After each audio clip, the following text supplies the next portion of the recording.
President General of the Forum, Yerima Shitima, said it is now becoming clear that the present government has lost touch with the reality on ground. Tinubu has defended his administration's tough economic reforms, saying they are strong and prosperous Nigeria. He made the remark while speaking to Nigerians living in China. The Nigerian leader stressed the importance of discipline and commitment to national service, citing China's disciplined society as an example for Nigerians to follow. According to the president, he said in a quote, "We are focused and I have a very good team." The president highlighted the impact of investments in China's economy, assuring Nigerians that a Bank of Industry is prepared to collaborate with them to leverage opportunities back home. He added that Nigerians need to be good ambassadors of their nation. President Tinubu also pledged to replicate China's infrastructure in Nigeria, providing good schools, constant electricity and water supply. He therefore urged Nigerians to contribute to nation building. Elsewhere, a professor of political economy, Pat Utomi, has demanded the return of subsidy on petroleum products. Fuel scarcity has been more frequent since President Bola Tinubu removed the costly fuel subsidies that saw the government pay billions of dollars a year to keep the price of petrol artificially low. Its price has since more than tripled in some states, with a knock-on effect on food and transport costs. Speaking on the development during an appearance via Monitor television program on Thursday, Utomi urged the government to subsidize essential things Nigerians need fuel for. Speaking further, Utomi blamed the political class for the pains experienced by Nigerians lately. Utomi said, and quote, "Nigeria's political class is responsible for the Nigerian misery. The political class has failed the country. Look at the choices we have repeatedly made. Look at the kind of National Assembly that we have. The political class needs to come out publicly before the country." End quote. Elsewhere, the 2023 presidential candidate of the Social Democratic Party, Adewale Adebayo, has disclosed that Nigerians chose the hardship and fuel price increase when they voted for President Bola Tinubu in the last election. Adewale Adebayo said there was no need for Nigerians to cry over the current increase in price of fuel because President Bola Tinubu had earlier stated he will remove fuel subsidy irrespective of the opposition to it. In an interview recently, Adebayo explained that the fuel price would still increase because the current rate at which the Nigerian National Petroleum Company Limited sells the product is below the landing cost. The SDP former presidential candidate noted that a call for reversal of fuel subsidy and reduction in the current pump price may not be realistic. Meanwhile, the protracted crisis rocking the Labour Party took a deeper dimension as the sole governor of the party, Dr. Alex Otti, and the party's presidential candidate Peter Obi joined others to elect ex-Minister of Finance, Mrs. Nanadi Usman, as caretaker chairman of the party. Mr. Daniel Gambo, member of National Transition Committee formed by the Nigeria Labour Congress, confirmed the development to newsmen recently. He said Usman was elected to chair the party's 29-member National Caretaker Committee. The meeting held at the banquet hall of Abia Government House, Umuahia, the state capital, on Wednesday. It was convened by Governor Oti and was attended by Peter Obi, Dati Baba Ahmed, his running mate, amongst others. Let's take a brief listen to Peter Obi disclosing why the party came together to put Abure aside.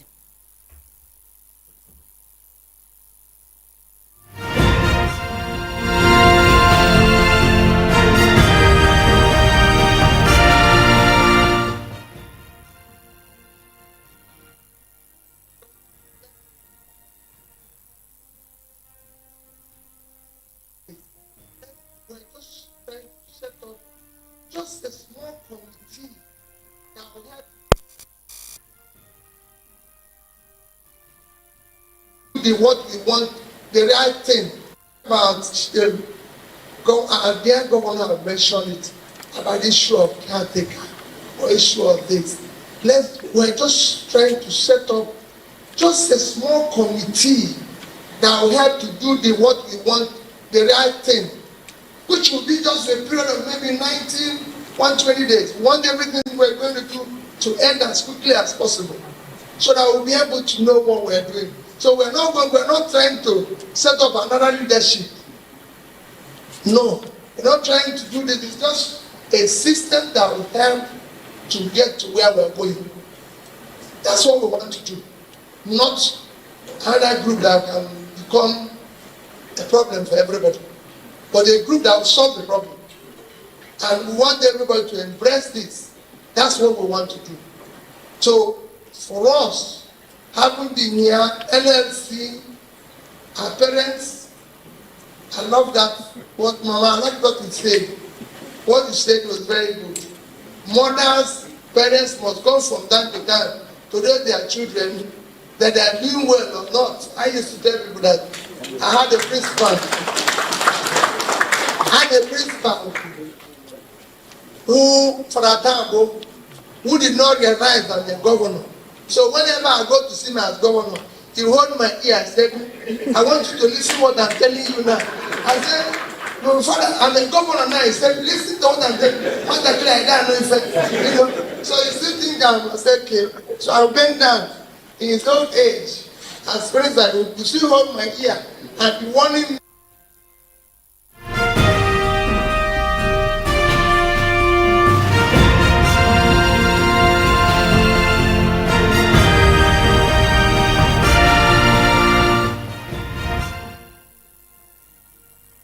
Meanwhile, Abure dismissed the Abia meeting, insisting he remains a legitimate national chairman of the party.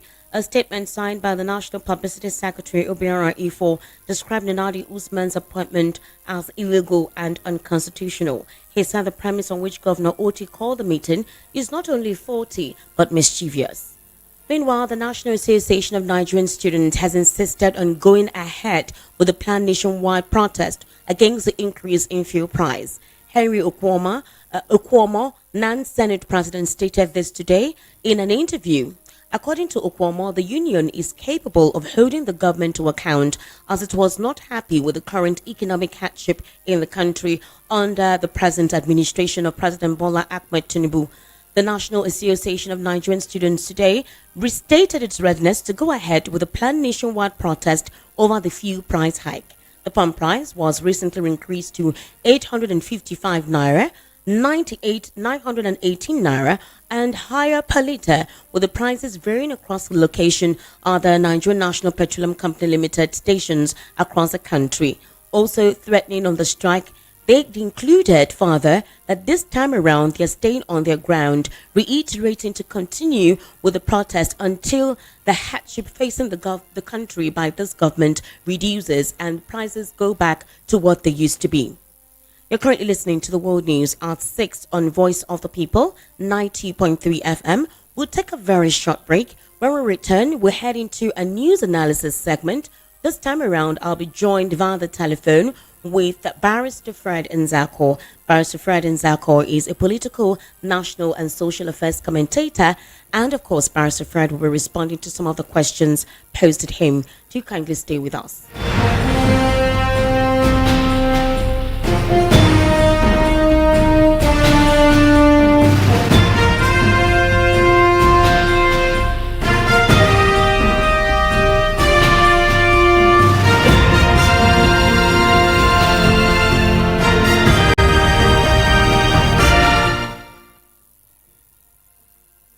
Barrister Fred, good evening and thank you for joining us on the World News at 6. Thank you. Good evening. All right, thank you. Barrister Fred, let me start off with this very latest development where the National Association of Nigerian Students have disclosed that they would commence on a protest. In fact, they said on the 15th of September, they'll commence the protest. They say the current hardship being experienced under this administration is worrisome and it doesn't seem liberating. Now, in reaction to this, though, the president has defended his stance on the current economy. He says the tough decisions they have taken is for the betterment of the country. I want to reiterate what the president said. This statement was made during his visit to China. The Nigerian leader stressed the importance of discipline and commitment to national service and that the tough economic reforms are necessary to build a strong and prosperous Nigeria. Barrister Fred, if there is an increase in food, if there is in having to access or purchase food items, if transportation has been increased more than 100% in some locations, if security has gotten worsened with some of the policies being implemented by this administration, how, in the long run, are these policies going to help shaping Nigeria's economy? Well, one thing is to take up decisions. Another thing is to take decisions that will bring succor to the people. Take decisions that will improve the welfare of the people, and take decisions that will enhance economic well-being of the people. The decisions may be tough, but what is the end point of such decisions? What does the government intend to achieve by all those decisions? If you look critically at the decisions taken by government, you'll be at a loss whether the decisions were really well thought out and whether there was an impact assessment of such decision on the welfare of the people. And ultimately, what are the decisions supposed to achieve? Are they medium-term, short-term, or long-term expectations, or decisions that will bring results in the long run? What we are seeing today, yes, there are tough decisions, but it is arguable whether they are really well thought out, and it's also arguable whether what decisions intend to achieve. Because something like the issue of removal of subsidy, everybody has criticized it as not being well thought out and has brought unto hardship on the people. The issue of floating of the naira also has not been well thought out. And then at the end of the day, what is the impact of all decisions on the productivity? How are we going to improve our production when insecurity has not allowed people, even at subsistence level, to go to farms? Now is the planting season and people are not planting. So that means that even in the near future, the end is not in sight. If you don't plant during the planting season, how are you going to harvest during the harvest season? And if you don't harvest during the season, that means the problem will still exist. If you now sit down today and look into the future of Nigeria, what do you see? You see only hopelessness and desperation, because the policies of government, as hard as they are, do not present any hope. So I find it extremely difficult to understand. The president told us on May 29, 2023, when he announced fuel subsidy is gone. Now, most of the opposition presidential candidates at the time also made the same reference to the fact that they would definitely remove subsidy when, if at all, they win the elections and assume the presidency. So the president just started his earlier. Now, the opposition political parties are saying that they would have done it in a different way. For the Labour Party presidential candidate at the time, he said that he would have introduced alternative measures to cushion the effect of that subsidy withdrawal. The same was said too by Atiku Abubakar. But here we are, 1 year down the line, with fuel subsidy removed. Now, we thought that the proceeds of the subsidy removed is what will help to bolster the economy. At the moment, so far, what we've been able to know is this: a bag of rice has been decided to be sold now for 40,000 naira. That's basically what the government is trying to do to cushion the effect of hunger. A couple of Nigerians have criticized the administration of always throwing rice as a solution to most of the problems, plaguing the nation. But at what point will the government consider the plight of the ordinary Nigerian?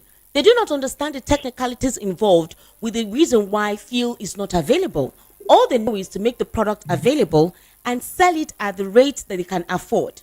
But when it's not happening, what other way can the administration defend its tough decisions when it seems like there's no light at the end of the tunnel? One thing is to make a policy. Another thing is to look critically at the impact of such policy. Any policy that is not well considered will obviously leave the people worse than they met them.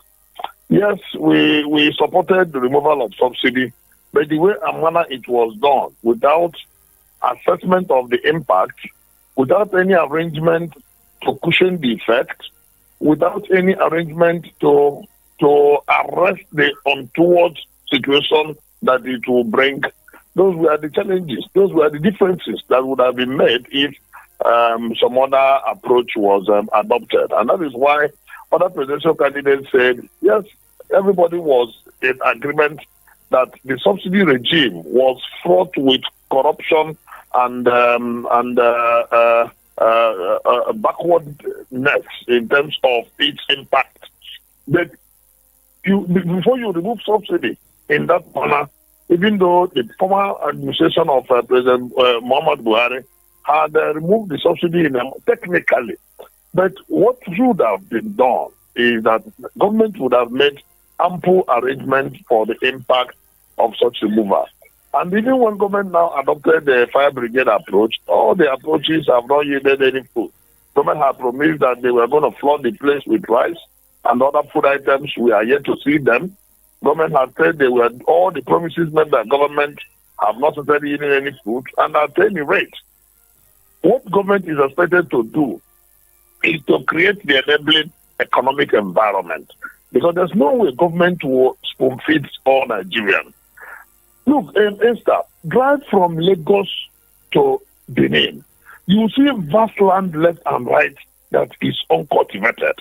Okay. So if you see vast land, continue driving all parts of the country, you see vast land that is uncultivated. I mean, it's not a rocket science that you plant something. Let's take, for example, something like plantain and banana that you don't need to tend. Just put it in the soil and then you come back later to harvest. So what we're looking at is that these are some of the programs that government should have critically looked into. The Land Use Act, which is not an enabler, is even a stumbling block towards agricultural production. And then the way and manner we manage our land resources. Don't forget that in economics, everything, every production, every factor of production comes from the land. In economics, everything, and the way you look at productivity, everything you see on the surface of the land comes from land, either directly or indirectly, or after having been added value over and over, then you now get to the final product. Just watch everything you see. Is it your clothing? Is it your food? Is it your automobile? Is it your everything comes from the soil? So any country that has large land resources should not complain. Not to talk of a country like Nigeria that has very fertile and arable land, 923,000 square kilometers of land filled with milk and honey, and the country is begging for food. It simply tells you that the government has not put its right foot forward. And when you now waste the money that you should have used to deploy in productivity and you waste it on ostentatious living, servicing the avaricious appetite of the elite and the political gladiators, where are you going to still get the money to put into production? That is just the difference. All right. The production of the formula of this government does not present any hope, and that is what we're talking about. All right, Barrister Fred, let's look at this particular recent development. The Independent National Electoral Commission has said fake and misleading news poses dangers to the conduct of free and fair elections in the country. This was made by the INEC Chairman of Information and Voter Education Committee, Sam Olumeko. He stated this while he was addressing members of the INEC press corps on preparations of the commission ahead of the Edo State election. Olumeko explained that fake and misleading news disrupts the electoral process and undermines public confidence by inciting unnecessary tensions during election periods. Now, this is basically what another professor, Professor Ungu, who is the chairman Enugu State Independent Electoral Commission, Professor Chimdubem Ungu, he is stating that most of the bedeviling issues on them is how members of some political parties who are going to take part in the September 21, 2024 local government election in the state have been mounting pressure on him to compromise the electoral process to their favor. So which of this information do we believe? INEC is stating that it is fake and misleading news report that is causing heightened tension and making the elections that they conduct to actually not be free and fair or to have glitches or issues. Meanwhile, another professor here is stating that politicians infuse them, or rather, whatever it is that they do, have been mounting pressure on them to actually favor their own political party. So, what It is very exactly is the problem? Where should we focus the issue that INEC is raising right now here? INEC is only gaslighting the Nigerian people. And if INEC knows what is best for them, they should do everything possible to win back the trust and the confidence of Nigerian people. Let me tell you, after the 2023 general election, the trust deficit between Nigerians and INEC is at all-time high. And the confidence of the people in INEC is at its lowest ebb. So all those things INEC officials are saying do not amount to anything until they reconcile themselves with the reality of the fact that they should conduct credible elections that will begin to gradually win back the confidence of the people. Okay, wait, Barrister Fred, the commission is saying that they have taken proactive steps to combat the menace, part of which is to be open and transparent in all its dealings, which will take us back to the 2023 elections. Was INEC transparent enough in all its dealings? Because when they make comments like this, these are the kind of questions Nigerians will ask. The 2023 elections, the potent question that Nigerians were asking was, what caused the glitch on the IRF portal? That is one question they've been asking. INEC kept saying there was a glitch, there was a technical glitch, but they did not tell us precisely what caused it, which made a lot of Nigerians lose hope on the outcome of the 2023 elections. So when they talk about transparency, transparency coming from what end? The end of the people or from INEC? INEC has been noted time and time again as being very good at making bogus promises and bogus claims. And when it comes to walking the talk, they drop the ball. INEC has done that on a number of occasions. They will make promises that they never fulfill.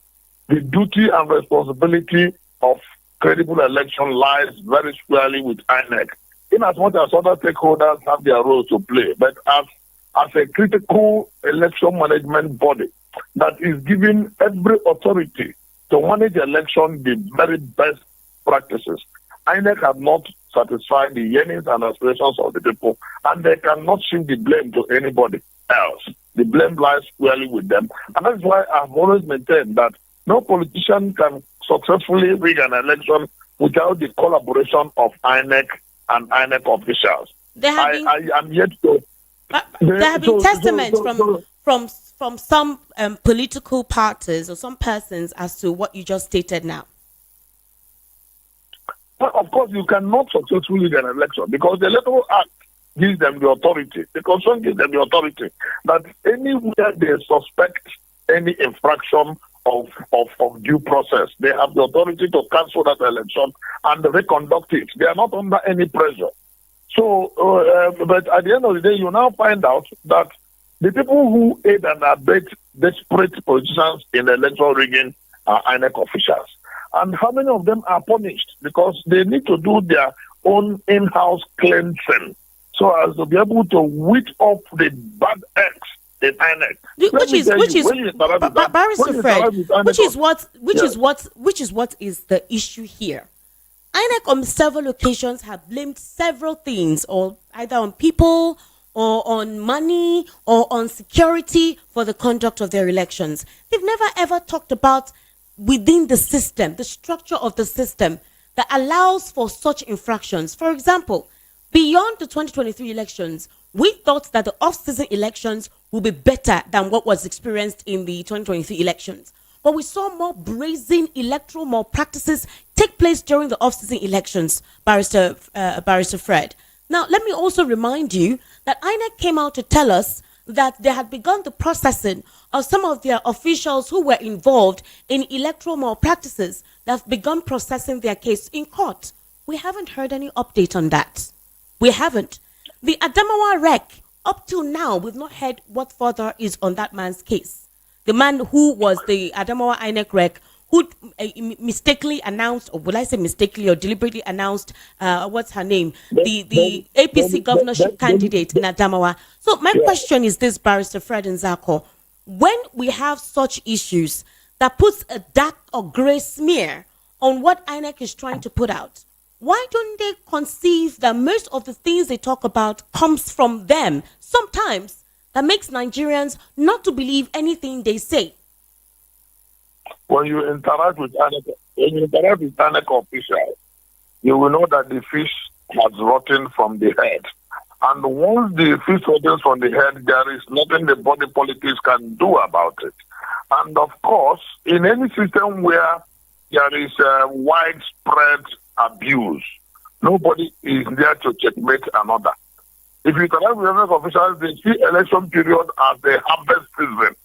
Any INEC official that is prominent in the system who has a project that is uncompleted will be looking towards election season to complete that project. It's not an allegation. These are basic facts that we see every day.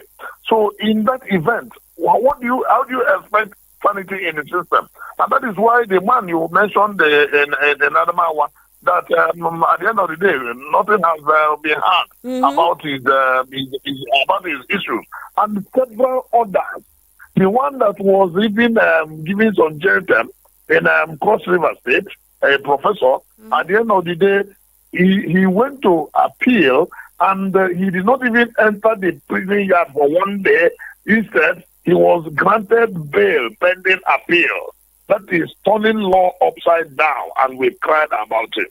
And when there are very few voices that are shouting for sanity, and they are very easily drowned and swallowed by the cacophony of louder voices that are not interested in sanity. An average politician is desperate, and that is why you have the election management body that is supposed to checkmate the desperation of the politician and ensure that things are done right. And INEC has never had problem of financing. They have never had problem of cooperation. They have never had problem of funding. They have never had problem of all the facilities that they need to conduct credible election. They have always had problem of sincerity and honesty of purpose. And that's why we continue to advance the cause of rejuvenation of the structure of INEC, starting from appointment of the officials of INEC and going down to all other aspects. If INEC cannot conduct stand-alone obstacle election, at the end of the day, the general election will always be a trap. Today, they are saying that they are getting ready for election in Edo State. When September 21, 2024 comes again, you will see a lot of errors. Every time INEC will say that there are no perfect elections around the world. That is unnecessary excuse. Even if you are not aiming for perfection, at least you get it right. But at the end of the day, we don't get it right, not even to talk of perfection. And there are so many structural changes that need to be made, right from the issue of the structure of INEC to the issue of punishment of electoral offenders, to the issue of judicial handling of electoral issues, to the fact that we need to make INEC to be responsible for their actions.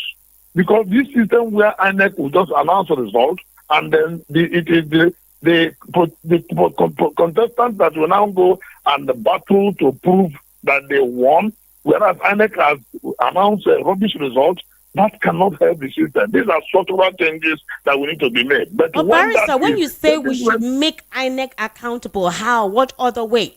In what way would you write a petition? If INEC, the burden of proof of electoral integrity should be residing on INEC and not on the litigants. Take for example, let me make it clear. If two people have contested an election and INEC has announced the wrong person, yes, then there is a prima facie assumption that INEC result is correct until proven wrong by the other party. Okay. And that is why the burden of proof of such correctness of the result, it does not rest on INEC. It rests on the party that is contesting the result. Okay. It's a technical fault, and we have been talking about it. But if the burden of proof is shifted to INEC, that INEC, you are the one that announced this result, you have to come and prove that what you announced is correct. Okay. In which case, there is no assumption that every INEC result is correct. That is why the Electoral Act makes the provision that even the tribunals will rely on the certified copies of INEC results in their judgment. You are now INEC will now go and certify fake results that they announced, and the tribunals will now run with it. At the end of the day, there will be no justice in the judgment of the tribunals, and that has been the challenges of our electoral jurisprudence.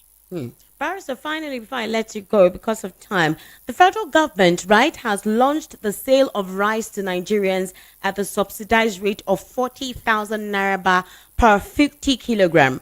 And the Minister of Agriculture and Food Security, Abubakar Kyari, officially launched the sale and distribution of the subsidized rice in Abuja on Thursday. Now, according to him, the development is timely and is part of the efforts of President Bola Tinubu to ensure Nigerians do not go to bed hungry.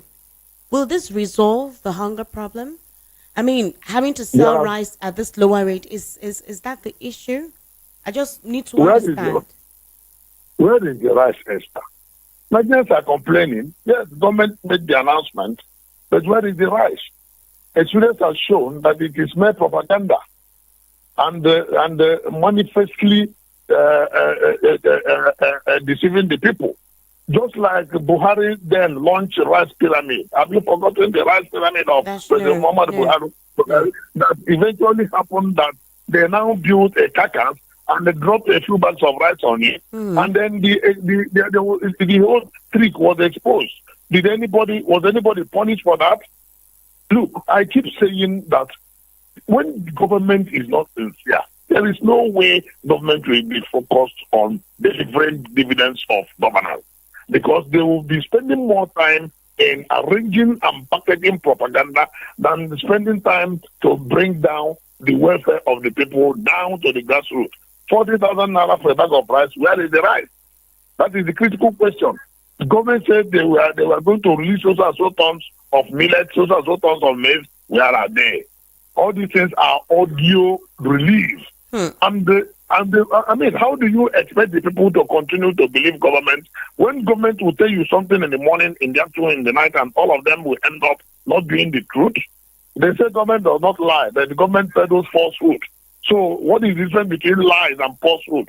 So that is deliberate falsehood that government is peddling all over the place. And such unnecessary propaganda continue to distance the people from the government in terms of trust of the government. And when the leaders are not trusted by the followers, there cannot be a meeting point.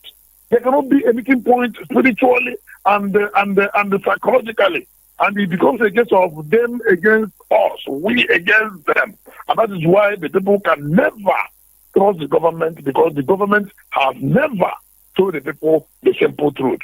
And that is the major problem. Kerry said that the buyers will be verified using their national identification number and phone numbers to ensure each Nigerian does not get more than one bag and ensure the transparency, wider reach and success of the exercise. And again, according to him, the injection of the 30,000 metric tons of rice into the market is expected to crash the price of the foodstuff. How would that crash the price of foodstuff? Those are vague audio propaganda. Let us see the rice on ground. Forget, so government will now leave the act of governance to become rice traders. Is that what they mean? Where is government? They say they were sharing money to school children, even when school children were at home. Did we not see the fraud in it? At the end of the day, that Ministry of Humanitarian Services had now become a cesspit of corruption that they have really swallowed the minister, and the problems have not been reconciled. Now this current government is now following the same track of propaganda. I mean, nobody is more Nigerian than the other. We are all here and we are all seeing it. If you cannot tell a blind fellow that there is salt in the soup, you can only, because the very moment he touches the soup on his tongue, he will now know whether there is salt in it or not. And that is exactly what the government is trying to do. Trying to tell the blind fellow that is eating the soup that there is salt in it when there is no salt. So it is very straightforward. And people say something that is a wristwatch on your hand, you don't need to peer at it, because it is there and it is very visible. There are so many things government should know, that there is a limit to which propaganda can carry through any program. It is only sincerity, because the Soviet Union under Gorbachev found out the need for openness and sincerity, and they launched the Glasnost and Perestroika. And that collapsed the old Soviet Union because the old Soviet Union was anchored on lies and propaganda. All right. Only truth will set Nigeria free as we speak. Barrister Fred Nzako, I want to say thank you so much for taking your time to share your perspective on some of the issues raised here on the World News at 6. I sincerely do appreciate your input. Many thanks. Thank you. To wrap up, here again are the top stories. Arawa Group wants federal government over fuel hike. President Tinubu